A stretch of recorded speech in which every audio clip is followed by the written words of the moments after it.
Hello everybody, this is TipTop MTG here today with another Magic the Gathering video. In today's video, we are going to be looking at all of the spoilers that have come out today for Zendikar Rising, today being September 6th. So I'm going to go over all the cards, give you my thoughts, and just kind of talk about how they may interact with the meta. Of course, as you go through, let me know what you guys think of all the cards in the comments down below. Why don't we jump right into this? Starting off, we have Zetam Raptor. It's a raptor. It's a 3-cost white creature bird with flying. It's a 2/2, and when it enters the battlefield, you may return a land you control to its owner's hand. So yeah, you can return a land to your hand. In standard, this will just simply let you get another landfall trigger. In older formats, this may let you reset cumulative upkeep counters. Kind of interesting, but it's kind of just a filler common as well. Next, we have Mesalink's 2-cost white creature cat 2/1, and as long as it's not your turn, it gets +0/+2. So on your opponent's turn, this is a 2/3 blocker for 2. On your turn, it's a 2/1 attacker. If you're doing something manipulative with blocking, making your creatures not be able to block, this is a decent card, but you're not really getting that big of an advantage. You're paying 2 for a 2/3 only sometimes, so I feel like a 2-cost 2/2 is probably better. But I don't know, maybe this has some interesting applications. But again, I feel like this is simply a limited card, and that's really true of a lot of commons. Next, we have a Concerted Defense. It's a 1-cost blue instant, counter target non-creature spell unless its controller pays 1 plus an additional 1 for each creature in your party. So, at its worst, this is a 1-cost instant, counter target non-creature spell unless its controller pays 1, which we don't have currently in standard. So that's kind of new. But then if you have a wizard, if you have a rogue, if you have any of those, it becomes Spell Pierce, which, counter target non-creature spell for 1, but unless they pay 2, and eventually can go up to counter target non-creature spell unless they pay 5 for 1 mana. So yeah, I think this could actually see a decent amount of play even outside of party decks. It's an effect we don't really have right now, and so people aren't really worried about, hey, is my 2-drop getting counterspelled on turn 1. And so I think if we start to see much more dominant 2-drops, this will become much more prominent in the meta in terms of, there really has to be a non-creature spell that's going to drop on turn 2 that is worth countering, whether that be Growth Spiral, which is rotating out, or something. We'll have to see what the meta looks like, but I could see this being part of it. Next, we have Suldunis Vision. It's a 3-cost blue instant. Look at the top 6 cards of your library. You may reveal an instant or sorcery card from among them and put it into your hand. Put the rest into the bottom of your onto the bottom of your library in a random order. So just kind of go get some awesome cards. It's instant speed, which I think makes this actually a pretty good card. Looking at the top 6 is no joke, and I would say, this is most of the time, right? The card on the left is some card we already have that costs 1 more, whether it be Fling or like a, something like that, or like a fight spell. But here it actually is something different. I was like, oh, this is going to be Anticipate, but no, Anticipate only, it costs 2 and it looks at the top 3, but this can only hit instants and sorcery. So I think if you're in an instant and sorcery deck, you're probably playing this card. I mean, first off, the advantage of having an instant and sorcery that's also a land is really amazing. You can have more instants and sorceries, which while not taking away from your land count. And what's interesting is that means if you have any other search for instants and sorceries, you can technically search for the land. So if you have, say, an Augur of Bolas, which I know is rotating out, but for this example, or even a Suldunis Vision, you can go get another split card, and as long as that split card's an instant or sorcery, it's fine. So basically, you can use a Suldunis Vision to go get one, or you can use a instant and sorcery tutor to go get this land. So that's pretty awesome. Next, we have Mind Drain. It's a 3-cost black sorcery. Target opponent discards 2 cards, mills a card, loses 1 life, and you gain 1 life. So this is a purely better card than Mind Rot, which 3-cost target opponent discards 2 cards. But I think there was a better one already printed. It's the Inscription, the black Inscription, that lets you, it's a modal spell, 1 of 3 choices. One's a resurrect spell, one's a kill spell, and one's a discard spell, and you can then pay, I believe, 7 mana to cast all 3. I think that's better than this card, but in a limited sense, limited game, paying 3 on turn, 2 to basically give yourself 1 card advantage over your opponent is pretty awesome, and it does have that advantage of making you gain life and making them lose life. So I think that this is going to be a pretty good card in limited. Discard generally doesn't see that much play, but depending on what the environment looks like, it could be interesting. Next, we have Malacure Rebirth. It's a 1-cost black instant. Choose target creature. You lose 2 life. Until end of turn, that creature gains. Whenever this creature dies, return it to the battlefield tapped or under its owner's control. So, actually, this is a pretty awesome card. You know, you hold it in your hand as a land, and then if you happen to need to save your creature, you do that at instant speed. Again, I generally like these dual lands. I know there's a lot of people who don't, and if I get more comments about it, or if I see a lot more on like Reddit or the forums or any of that, I may start to talk. I may do a video talking about these dual double or these modal double face cards. If you guys want to see a whole video dedicated to the power level of these cards, let me know in the comments down below. I was also thinking about doing a video where I talk about the most powerful cards, or maybe not the most powerful cards, but the cards the people are saying are the most powerful, and I give you my thoughts on them. So if you want to see that, let me know in the comments down below. Those were 2 ideas, but I wasn't sure. Why don't we move on to the next spoiler? Next, we have Black Bloom Rogue.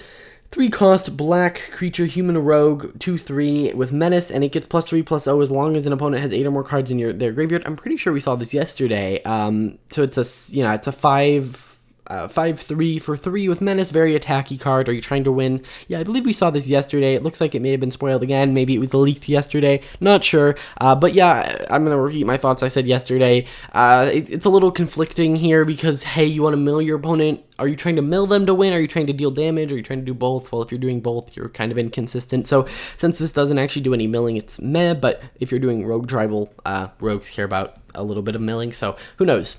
Next, we have Scourge of the Skyclave. So this is a 2-cost black creature demon, star with kicker 5. When you cast a spell, if it was kicked, each player loses half their life rounded up. So you cast this for 7 mana, and everyone's going to lose half their life, including you. And then its power and toughness are each equal to 20 minus the highest life total among players. So unlike something where it's like, oh, minus your life total, it's the life total among all players. So say both players are at 20, and then you cast this for 7, you then get a 10/10, and they're now at 10. So this actually kind of fits perfectly in...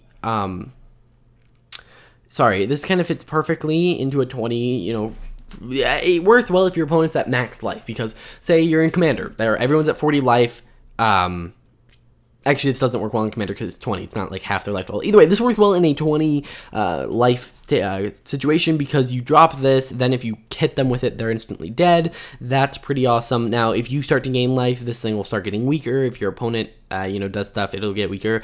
I like the fact that it kind of rewards you for... It rewards the player for making sure both players' life totals are lower. So I think that creates some more interesting gameplay. I don't know how much play this is actually gonna see. It could be interesting as just a 2-drop, star, oh, I'm low on life, I'm at, 2 life, ooh, I play an 18/18. This doesn't have flying, it doesn't have evasion, so it is a little bit weak in that sense, but I think it could see some interesting applications. Next, we have Veteran Adventurer. It's a 6-cost green creature human, 5/5, and it's also a cleric, rogue, warrior, and wizard. So this is the second card we're seeing that is all the types, which is very interesting. And this spell costs 1 less to cast for each creature in your party, and it has vigilance. So I would not be surprised if we see a common, an uncommon, a rare, and a mythic that all have this text, kind of a vertical cycle. I would also not be surprised if those are the only 2 cards. But yeah, if you're running a party deck, there's a high chance you're running this. It gets, if you have 3 out of the 4 creatures, this thing is going to end up costing you 3 mana, and you'll fill out the last slot, and you'll get a 5/5 with vigilance. It works well, I think, in those kind of decks. I don't know how powerful they're going to be, but I think they're interesting. Next, we have Turn Timber Symbiosis. I don't know why I had trouble with that. 7-cost green sorcery. Look at the top 7 cards of your library. You may put a creature card from among them onto the battlefield. If that card has converted mana cost 3 or less, it enters with additional +1/+3 additional +1/+1 counters on it. Put the rest on the bottom of your library in a random order. So look at the top 7. Cheat the biggest thing into play. I like this card. I think it's an appropriately power level thing for 7 mana.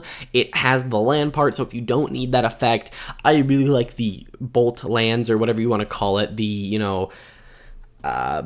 these lands that make you pay 3 life. Now, what I do find kind of weird is that this land has a comma in it, but it's not legendary. Generally, that's how this works, is if there's a comma, or if it's like it's referencing a specific place, that it's legendary. So it's, it looks like they may have kind of wanted to do that, but it's just a little weird to see. Alright guys, so those are all the spoilers that were released today. I do want to bring up one thing from yesterday. So yesterday I talked a little bit about a 4-cost, 4/4 dragon that lets you keep your red mana. And I talked about it being a little bit powerful. Now, since then, I've seen a lot of people in the community outraged about this card, and I obviously know that it's not everyone, it's not everywhere. I've just seen a lot of people who do seem very outraged at the card, some people even calling for it to be banned before it enters standard, and I think people just need to calm down a little bit. You know, Wizards of the Coast has made some mistakes with play design, but, you know, most of the time, those happen because of lack of interactivity, you know? Even the biggest threat, as long as it can be interacted with, is not as bad as something like Field of the Dead, which can't be interacted with. Something that its main value is an ETB. I mean, Oko was a little bit of a different case there, mostly in the fact that he's a Planeswalker, and there wasn't as much removal at the time for such low-costed, high-loyalty Planeswalkers. So again, that was a little bit of a, I can't interact with this. This 4/4 dragon has no protection. Yes, you might say, okay, yes, if you kill it, then they're gonna kill you. But the point here is that, like, it's okay to have cards that are good if they're not removed, and I think that's what this card is. I did talk a little bit about the color pie implications, but in terms of a power level, I mean, red generally isn't doing this in standard. I think I see this being a card that sees more play in things like Commander than in standard. Maybe there's some big red deck that I'm not going to see coming, but there's a decent amount of removal in this standard, so I would not be overly worried about this. Now, obviously, I could be wrong here, and I know I'm talking a lot about this one specific card, but it's just, I think everyone needs to chill and wait a little bit and just see how this ends up. Either way, guys, I know that was a little bit of a side tangent, but I just thought I'd make a little bit of a statement that I think, you know, everyone should just wait a little bit. It's very easy to interact with. It's a 4/4. I mean, even 2-cost red spells can deal with that. It's a flyer. Green can deal with that. You know, white, black, and then blue can just counter it. So, like, every color has a pretty decently easy way to deal with it, and you do kind of have to let it survive a turn cycle for it to really do anything crazy. So, yeah, either way, guys, if you enjoyed this video, leave a like. Let me know what you guys think about these spoilers and about the big red dragon that I'm forgetting the name of now in the comments down below if you enjoyed all of that. Yeah, see you guys in the next one. Bye.